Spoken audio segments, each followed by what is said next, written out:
Welcome to our demonstration video on creating an FBO push notification brought to you by the HUBZone Chamber of Commerce. The purpose of this video is to teach you how to set up your own FBO push notification. We focus on tracking sources sought since that's the best chance at getting an opportunity set aside, in particular in our case as competitive HUBZone. But any business out there can follow this video demo to set up their own push notification on FBO. The HUBZone Chamber exists to maximize the value American communities can achieve through the HUBZone program. Our primary goal is to get the $6 billion off the federal table and into your communities. Go ahead and visit our website to learn more about the Chamber at www.HUBZoneChamber.com.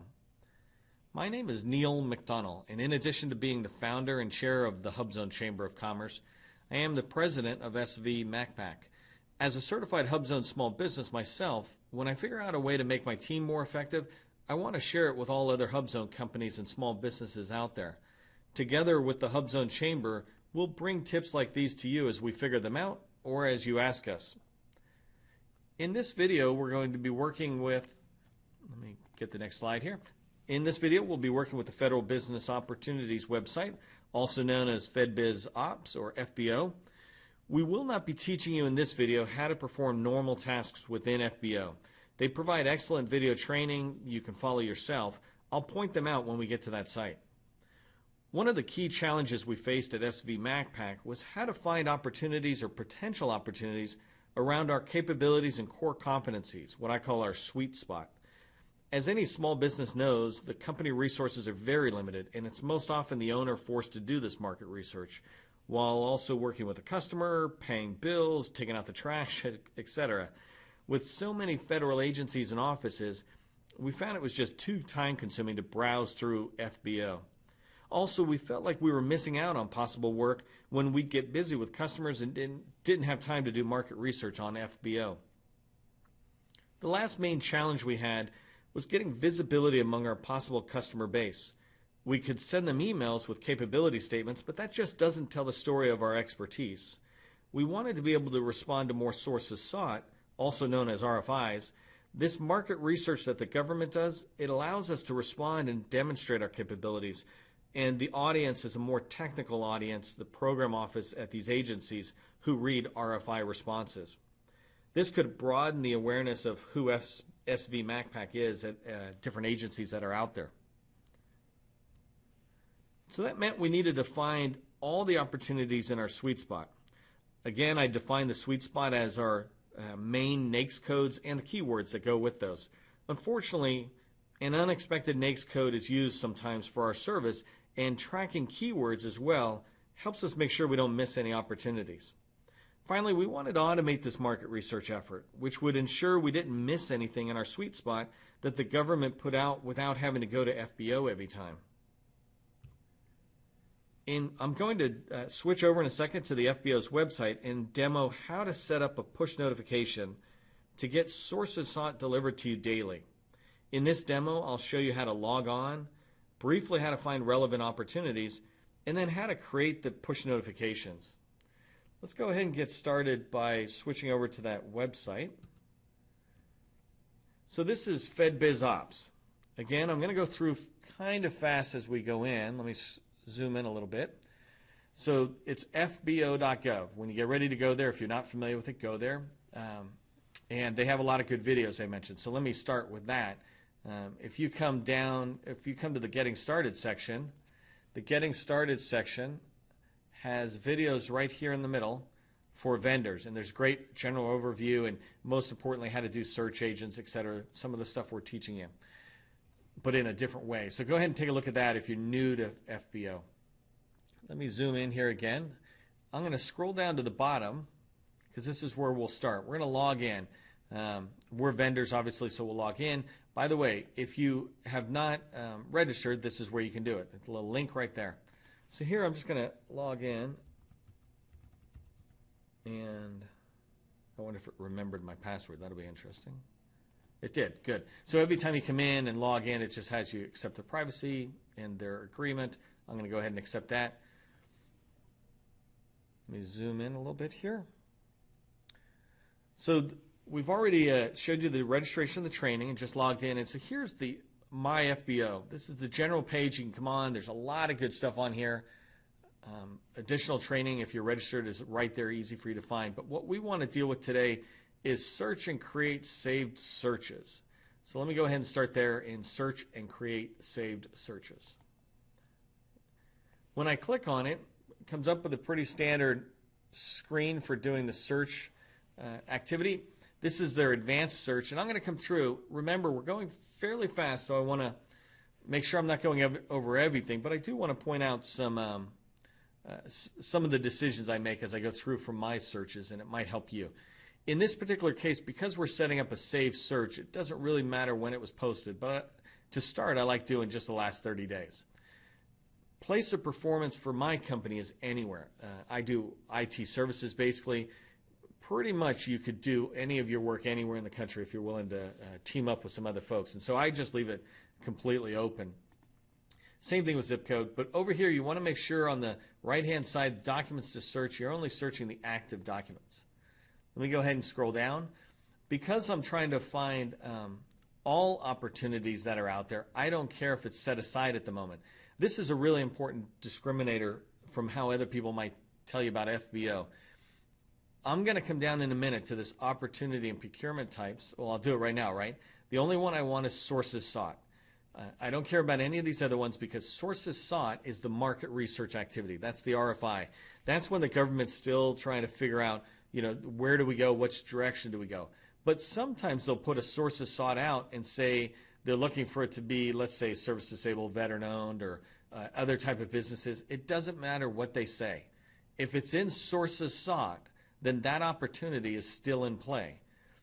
They put it out, and let's say they put it out for a veteran-owned small business, but no one responds. If you're a HUBZone company and you responded, that contracting officer might decide to just set it aside to HUBZone because you responded. Or, the way we advocate in the HUBZone Chamber of Commerce is 4 to 6 of your fellow companies should all be responding at the same time so that contracting officers can see that. But anyways, so you want to leave these unchecked in the set-aside code because from my perspective, you're going to respond to every sources sought that's in your sweet spot. If the government's coming out with a sources sought that is around Microsoft SharePoint, for example, I will respond to every single one of them because if I don't get this one, I still have a chance of them now knowing who I am, and that's really important.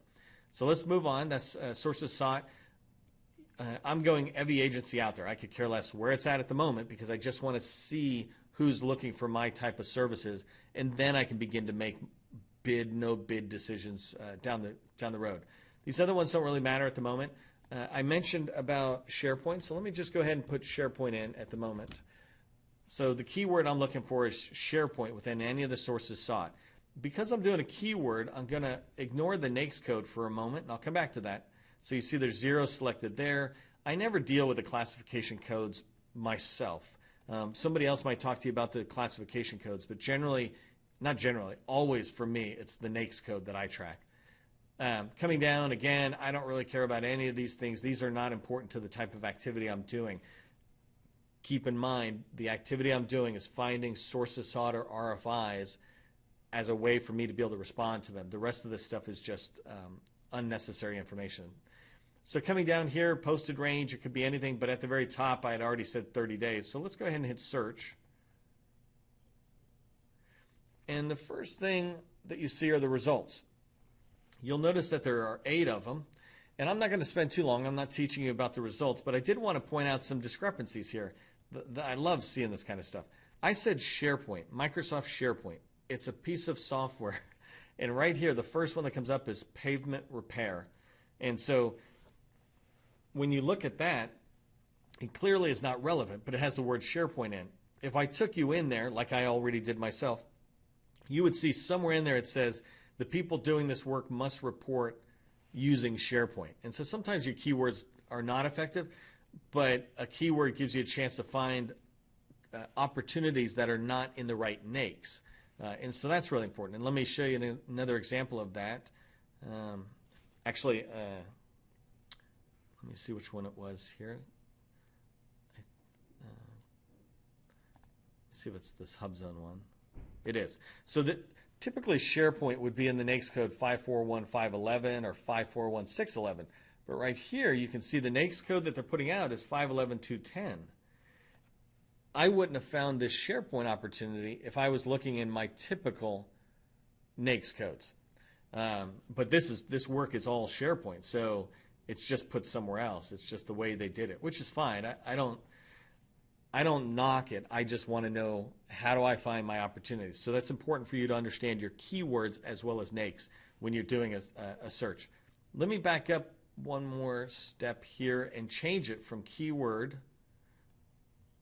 just to show you there was 8 for SharePoint, but if I do the keyword now, I think it was 5.11.2.10. There it is, 5.11.2.10. I just typed it right into the search box there, and that's the one that came up. So I'll select that now. Nothing else is changing, and I'm coming down and hitting search. And now you'll see the results. There's 48 items that are out there.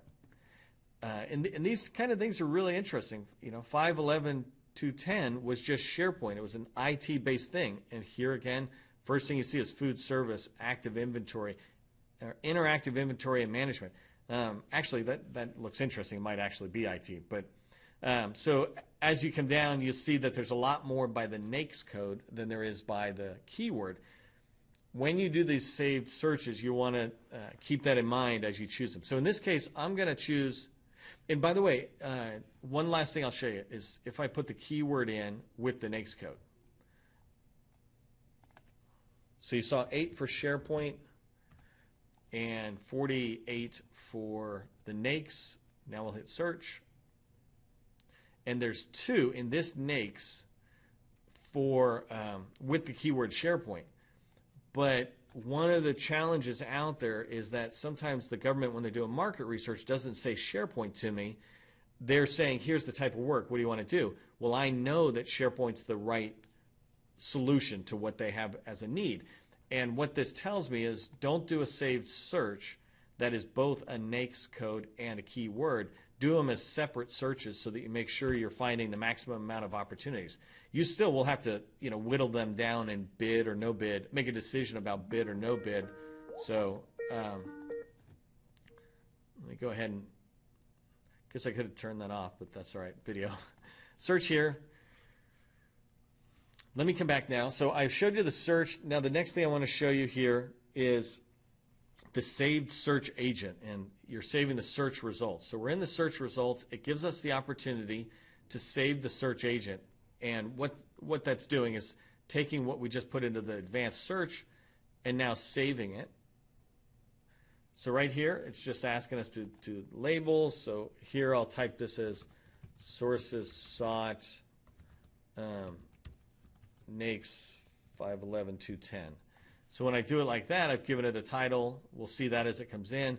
This one's really important, right? So that now you don't care when it happened, because it's going to be emailing you everything since the last email you got. And this is what I mean by push. They'll constantly be pushing this information your way. You take 5 minutes to skim down what's sent to you. By the way, let me just show you really quick what's sent to you. This is what the email looks like when you get it. Let me zoom in a little bit. So right here, you'll see that it's coming from FBO, and I'm going to talk to you in a second about this team's email address, but this is what it looks like. So I can come down and see the different information that's coming through. This here, they're looking for a technical writer. It's in my NAICS, but it's not what I want to do, so I can keep going on. Specialist, I'm not looking for that one. This one here looks like it has a lot of stuff I'm not totally interested in. IVMB, RFI for the next. This one looks interesting, right? So I look at this, and it's an RFI for next generation time and attendance. Perhaps they can use SharePoint or Microsoft 365 for that. Same thing here, administrative services for SOPs. I've done a lot of solutions related to standard operating procedures within SharePoint and Office 365, so that'd be a great tool to be able to do that. Anyways, this is what it looks like when you get it. So it comes in your email every day. What I was suggesting here is that you might consider having your FBO account set up to a Microsoft Teams channel, and touch base with me if you're not familiar with that, or go look online at Microsoft.com. But Microsoft Teams is the future of Microsoft on the cloud for communication and collaboration. And one of the things it allows you to do is have incoming email. I set our opportunities on FBO to be sent to a channel, and that channel is monitored by everybody in the company. And this allows multiple people to be tracking that information, and it's different people in the company who are responding saying, hey, this one looks good. So consider that. Let me come back here. You want to just give it a date. Nothing else needs to be changed because we already have the search already in place. Sources sought, all agencies. You come down here, you see it's one NAICS code. You saw that already what I did. None of these things are checked.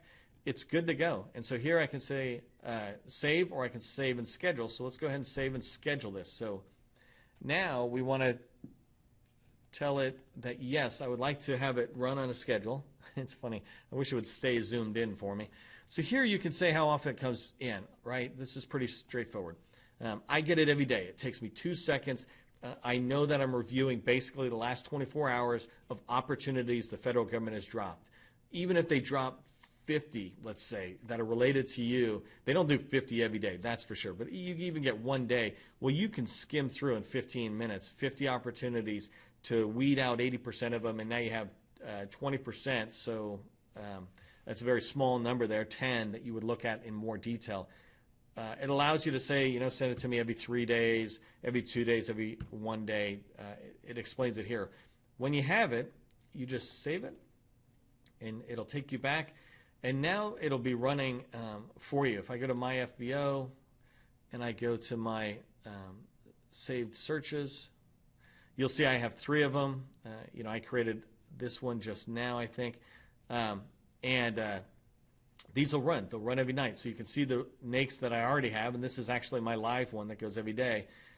This comes at 7:44 a.m., which is perfect. I come in, and I don't look at FBO stuff until 8 a.m., but 8 a.m., it's right in my inbox. I don't have to go out to some website and look at it. It's all available for you.